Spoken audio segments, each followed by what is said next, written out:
Hi everyone, today's Black History Month segment is going to be on Lilian Bader. So Lilian Bader was an aircraftswoman for the RAF. So her father was from Barbados and her mother was Irish. She actually served during the outbreak of the war, but she's actually forced to leave because she's black. That's not really the kind of thing you want when people are willing to fight for your country, but then they get kicked out because of the colour of their skin.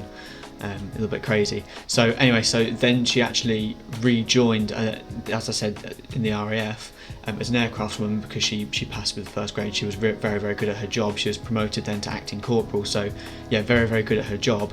But it's mad to think that she got kicked out just because of the colour of her skin originally in the war. There's an amazing quote from her which was like talking about her family. So her father had served, her brother had served and died in the army. Her son had served as a helicopter pilot in Northern Ireland. So loads of different things that her and her family have put together, but they didn't get a lot back out of society as a black person. So someone to look out for. I'll put a link in the description for her story, and yeah, thanks. Oh yes! Right, so today guys we're going to look at Konrad Laimer. So he's I would class him as like a cheap beast, I guess. He's going for literally 1k at the minute, that's all he'll cost you. So he's going for like pretty much discard value, which is an absolute, I mean, that is a crime. If you just look at his face card stats, and given that Schematist coming out, well, it will be available for people fairly soon. Yeah, that's an absolute steal. But anyway, I'll come on to his ratings and stuff later, but for now, we'll just quickly look at his stats. And I've got it at the bottom here, but I'll scroll down just so you can see a bit easier. 85 pace. Now bear in mind, he is a CDM in the Bundesliga, and he has a perfect link to that Schematist card. He's RB Leipzig. He's got a lot of links to some really cheap beast defenders. I think Mukulele is one of them, and then Klosterman's another. There's quite a few of them in the RB Leipzig ranks for defence. So he's easily linkable, especially if you're going for like a cheap team. So he's got that. He's got the 85 pace, like I've already said. Shooting, you're not going to be bothering with him because he's a CDM. But anyway, I can tell you now, shooting is shocking, so don't bother.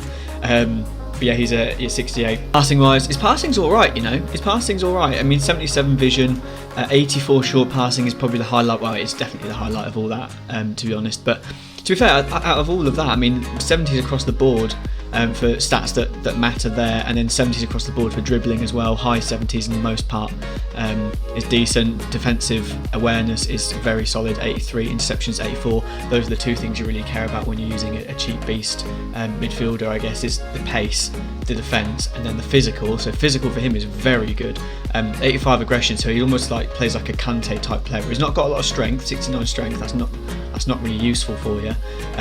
But 89 stamina as well. So he's going to be like a little pit bull where he's going to keep running around. He's a little bit taller than Kante though, because he's 5'11". So he'll do more work in that regard in terms of actually just being a bit more physical presence than Kante is. But yeah, regardless, still works a similar way. So yeah, 5'11", and he's got the medium-high work rates. 3 stars, 3 star. That's fine. I mean, it's not 2 star. I mean, it just is what it is, isn't it? It's a cheap player. What more can you expect? But yeah, still, he's a really good, really good player for 1k. In fact, I'd probably say one of the best 1k buys you can get in the game.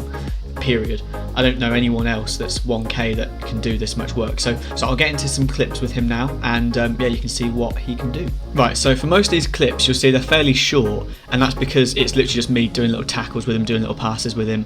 He doesn't score many goals. I think he does score 1 goal in these set of clips. He had scored 2 or 3 for me. A couple of them I didn't record, but you'll see also his shooting is not good at all. He can though. He can quite surprisingly hold off people even with 69 strength. I guess it must be the aggression. Here you go. Here's his shooting. That's appalling. I mean, that he should be scoring that really. But anyway, that's not what you're buying for. You're buying him to be like a holding player. I did try and charge forward with him. I actually played him at centre back, centre mid, CDM quite a few times. You can see there when he was playing centre mid. I did get a shot off, but just didn't manage to score it. You'll just see he's just very disruptive. Like you'll see here, just getting in the way and just giving a little pass. He reminds me a little bit of like a Carrick type player. That's the kind of play you want to be doing with him. Just here he was playing centre back and just comes across and just stops him from going anywhere, because that would have been a through ball, probably an on goal. But he cuts it out, and you get these little bursts from these little bursts forward. I wouldn't say that's not his game. He won't provide you loads of assists and loads of goals, but he's a really good defensive midfielder, just to disrupt the play, just to break it down. Then you can have, if you're playing a 2 midfielder formation, you can pair him alongside with someone that is more creative. That's what I did with most of my teams, or I just brought him in as a centre back, so substitute centre back, because even as a substitute centre back, he still did really well. You can see there some of his passes are a little bit wayward. I just played a fairly easy ball through to Ben Yedder and he didn't quite get there, but to be honest, that was kind of rare. Like, he normally did just play, I mean, here, look, just a nice little pass. That's all. It's nothing complicated, it's nothing crazy. I mean, Ben Yedder almost messed that up, but I've had reviews from him already. And here's his goal. Here's Laimer's cheeky little goal. Here you go. And little dink. And I will remind you, these squad battles are all on Legendary, or Legendary or Ultimate. I'm not going to be feeding you guys clips of me slapping a professional level, I don't know, squad battles team 10-0 or whatever. That's just not okay. So going into his ratings, so as you can probably tell, he's not going to get amazing ratings just purely because obviously he's not, I wouldn't say he's a world class card. He's a 1k 82 rated midfielder from Leipzig. There's not too much you can expect from that. So technically, I'm going to be giving him a 7 out of 10 because he does the job in small bursts. Like if you're doing little short passes, if you're guaranteed throw on goal with him, he'll probably score. But that's the same as any card. You know what I mean? So I'll give him a 7. He's good. He's better than average. He's better than average at passing and stuff like that. But he's not too much better than average really. So 7 out of 10 for that. Tactical though, I'll give him an 8 because he seemed to be, as a defensive midfielder and even as a centre-back, in the positions that you want him to be in. So yeah, I'd give him a decent rating for tactical. There's no reason why. He was never really, for me, out of place, unless I moved him.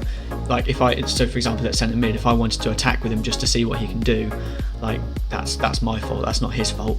So yeah, so good rating tactically. Physically is probably his strongest point, so I'll give him an 8.2. He's got the pace and he's got like that aggressive nature about him that you need from a holding midfielder, so probably his best rating there. And mentally I'll give him an 8 because he was consistently just good. You know, he was consistently just fine. He was in the right positions. He was able to hold people off. He was aggressive. He had decent enough vision, like he could see passes okay. Like he didn't really lose the ball that often. He did lose the ball a little bit, but not that much. So yeah, so an okay rating for mental. And then yeah, value 10, easily a 10. I mean, he's 1k, so it goes without saying. And ability wise, I'll give him a 7.8 because I think the 8s I would give to someone like Zakaria or Chan, someone like that, like someone that can distribute the ball a little bit better than Laimer can, and someone that can do a little bit more on the ball than what Laimer can, and still have those physical assets, but they're normally sort of 10k plus. So value wise, if you're just literally looking for one person to plug in your team, even I would definitely say he's weekend league ready. You could play him at CDM in weekend league and have no problems, I don't think. If you're short on cash and you just want a really good CDM for the position, you've got a Bundesliga team, or if you're going to get that Sabitzer or anything like that, or you've got Klosterman, which many people have, then yeah, put him in. He's decent, he's alright. So that'll do it for this, guys, and I hope you enjoyed the rating for Laimer. I mean, he's not really a goal scorer, so there's not loads of goals in this set of clips, but yeah, I had fun. Anyways, thanks guys, see ya.